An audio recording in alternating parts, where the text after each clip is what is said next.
Both of these photos were taken just seconds apart, but changing my angle completely changed the image. The background became cleaner, the subject stood out more, and the photo felt much more immersive. In this video, I'll show you how small changes in camera angle can improve your wildlife photos and what I look for when choosing where to shoot from. Hello everybody, welcome back to another Tips Tuesday video. Today I'm in my backyard and I'm photographing a house wren that has been trying to build a nest in an old log in my backyard.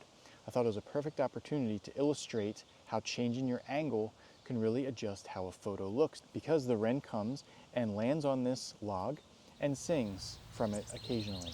So I'm able to change my position around that log, and with this you'll be able to see how changing your angle, changing your position really changes how a photo looks. Now, a lot of folks, when they first see a subject, they end up planting their feet and just taking all the photos from that one location.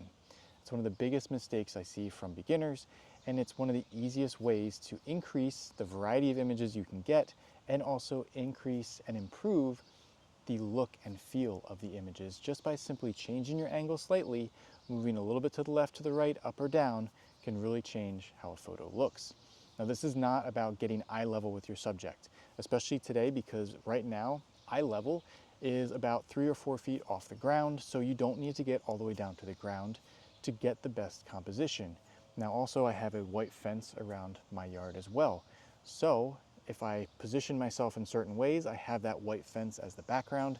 Not very pleasing, not very natural looking, but if I change my position and pay attention to what the background looks like, I can actually get a nice clean green background, so it looks a lot more natural. And with this fence in the background, one of the easiest ways to change how the photo looks is if you just get down slightly.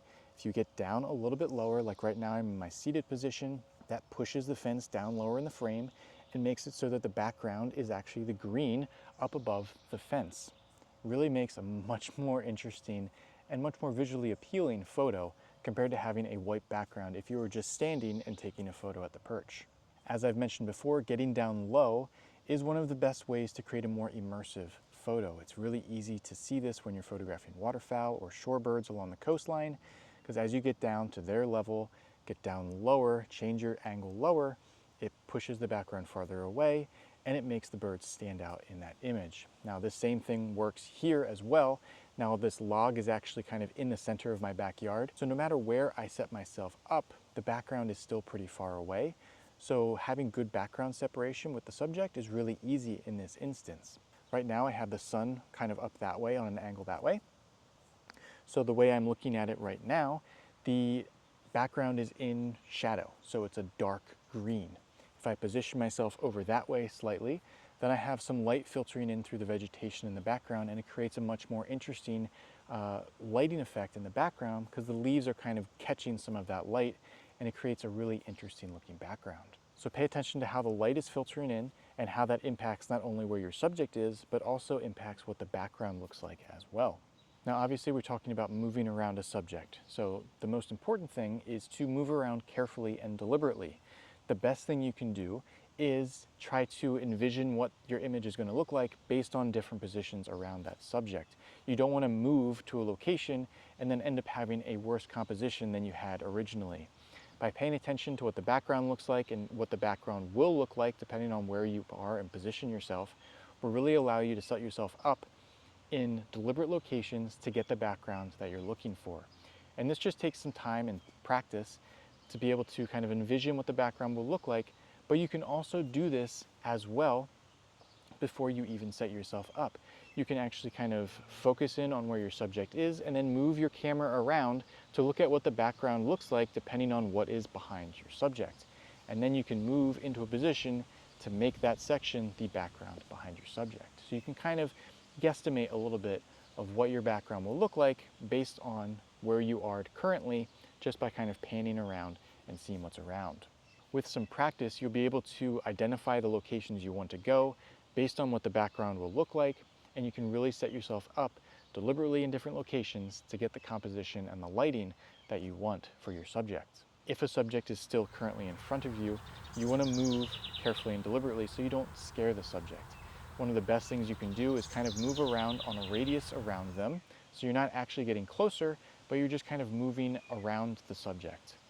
Another thing is, if you actually need to get a little bit closer to your subject, is move on diagonals towards the subject. That way you're not going directly at them, but you can move on angles to get yourself closer to your subject, but not going directly at them, so you're not very predatory in your actions trying to get towards them. Another important thing is to watch the behavior of your subject as well. If they start to look like they're on alert or they're aware of your presence, pause, let them get comfortable again before you start to move again towards them. And remember that you oftentimes don't need to move dramatically to get better compositions.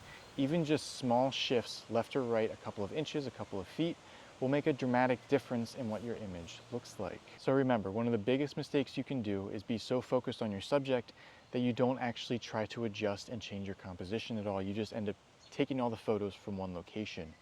Once you take that first couple of images, when you find and locate the subject, try to move around a little bit. Try to adjust the angles up or down, left or right, and try to see how that impacts the background and the lighting that's hitting your subject.